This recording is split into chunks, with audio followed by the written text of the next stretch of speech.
What's going on YouTube? This is SG1 Sports and you're watching our Big Ten channel. I'm going to give you a projected record, a very early projected record for the Nebraska Cornhuskers for the upcoming 2024 season. Before we get to that projection, let's look back at some of the projections from 2023. As you can see, a 5-7 record for Nebraska, of course, last season. Our projection had them at 7-5. It was actually a little bit high. I predicted them to go 6-6. Athlon predicted them to go 6-6. The over/under was at 6.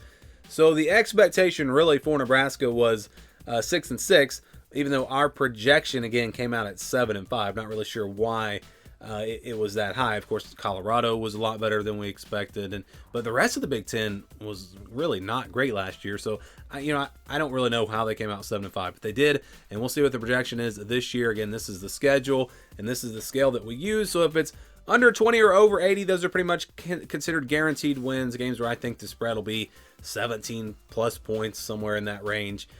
There's nothing guaranteed in college football, of course, but those are games that teams should win or lose, pretty much guaranteed. 20-29, 71-80, those are games where I think the spread will be double digits. 10 to 16 points, maybe in that range. 30-39, 61-70, games where I think the spread will be about a touchdown.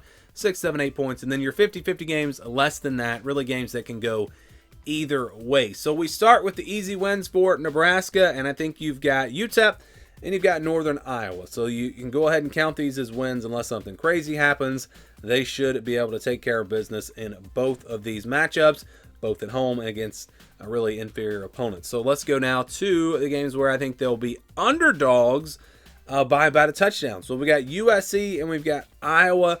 I do think Nebraska will be, again, about a touchdown underdog. If you watched our Iowa video, I had that as a 50-50 game in that video, and that was just a mistake by me. I got my tiers wrong or something. I don't really know what happened there, but I do have Iowa in a tier above Nebraska, plus playing at home. That's why that game should be in the yellow. It's possible that I was just looking at the rivalry. I don't know, but Nebraska there, I'm not saying they can't win that game. They absolutely can beat Iowa, but I do think they will be about a 6 or 7 point underdog. And same thing with USC. USC is kind of a tough one to figure out, but it is on the road, and we know about that offense that they should have. Well, their defense being good, who knows? But I think Nebraska will be underdogs in both of those games. And then I think Ohio State, I think they're going to be big underdogs in this game. As good as the Buckeyes are going to be, plus the game being on the road, I just don't see Nebraska really having a chance in that game. That's the only game on the schedule, though, that I would say, Nebraska really has no chance to win.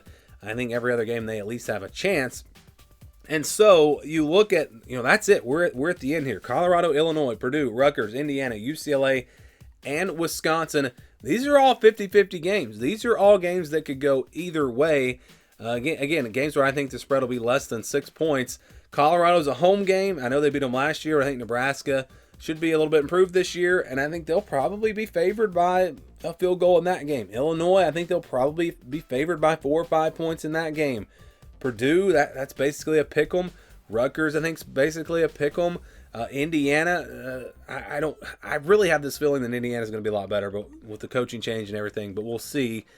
Right now I'd say probably Nebraska will be favored by about a field goal. UCLA, because it's at home, probably favor Nebraska in that one by about a field goal. And then Wisconsin, probably going to favor the Badgers in that one, even though it is at Nebraska. But again, these are all very, very winnable games. These are all games that could go either way for Nebraska. And when you look at how the season could go, if they lose to Ohio State, USC, and Iowa, there's not a ton of room for error in these 50-50 games. If they go 3-4 in the 50-50 games and lose those other 3, they're not going to make a bowl game. So they've got to at least have a winning record in these 50-50 games, go at least 4-3, or pull off an upset against, say, USC or Iowa. But when you average everything out, you get the projection for Nebraska. It does come out to 6-6. So a 6-6 projection.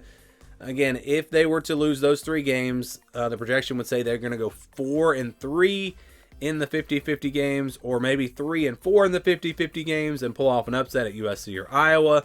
However you want to get there, the projection does put us at 6-6. So a bowl game for Nebraska. I think there's potential to do a lot better than that. I don't think they're going to do much worse. I think 5-7 is possible. Maybe miss a bowl game again, but I'd say 7-5 is more likely than 5-7. 6-6 right there in the middle. That's the projection that we get with our formula. What do you guys think about Nebraska? Do you agree, disagree? Where do you think this record should be projected at? Let me know your thoughts down in the comments below.